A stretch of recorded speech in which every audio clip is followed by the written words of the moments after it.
اسلام میں حضرت عمر اور غلام کا قصہ۔ السلام علیکم، ہمارے یوٹیوب چینل پر خوش آمدید۔ آج ہم آپ کے لیے اسلامی تاریخ کا ایک دل فریب قصہ لے کر آئے ہیں، جس میں حضرت عمر بن خطاب رضی اللہ تعالیٰ عنہ کی حکمت اور عاجزی اور ایک غلام کے بارے میں ایک متاثر کن واقعہ بیان کیا گیا ہے جس نے بہت سے لوگوں کے دلوں کو چھو لیا۔ اسلام کے دوسرے خلیفہ حضرت عمر بن الخطاب اپنی غیر معمولی حکمت اور منصفانہ قیادت کی وجہ سے مشہور تھے۔ ایک دفعہ اپنی خلافت کے دوران وہ اپنے لوگوں کی فلاح و بہبود کو یقینی بنانے کے لیے شہر میں رات کے چکر لگا رہے تھے۔ اپنے چکر لگاتے ہوئے حضرت عمر نے ایک دھیمی روشنی والے کمرے کو دیکھا جہاں ایک بے سہارا غلام رہتا تھا۔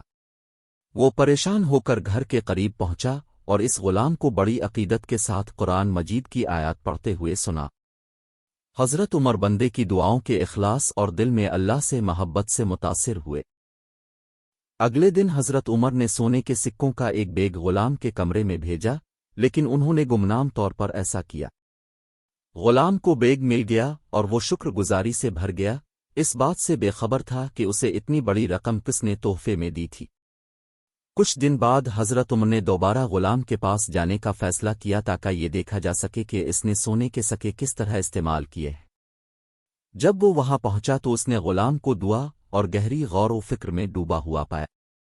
حضرت عمر نے اپنے آپ کو گمنام محسن کے طور پر ظاہر کیا۔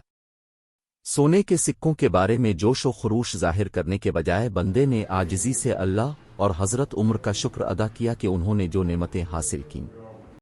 اس نے وضاحت کی کہ اس نے اس رقم کو کئی دوسرے غلاموں کو آزاد کرنے کے لیے استعمال کیا تھا جو اس سے بھی بدتر حالت میں تھے۔ حضرت عمر اور ان کے عاجز بندے کی یہ متاثر کن داستان اسلام کی حقیقی روح کو ظاہر کرتی ہے۔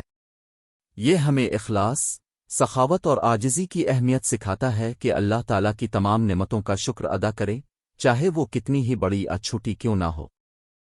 آئیے ہم ان عظیم شخصیات کے نقش قدم پر چلنے کی کوشش کریں اور ان کی خوبیوں کو اپنی زندگیوں میں شامل کریں۔ ہم امید کرتے ہیں کہ آپ کو یہ کہانی روشن اور دلکش لگی۔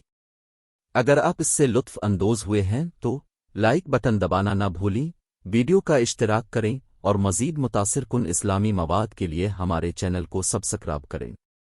اللہ آپ سب پر رحم کرے۔ السلام علیکم۔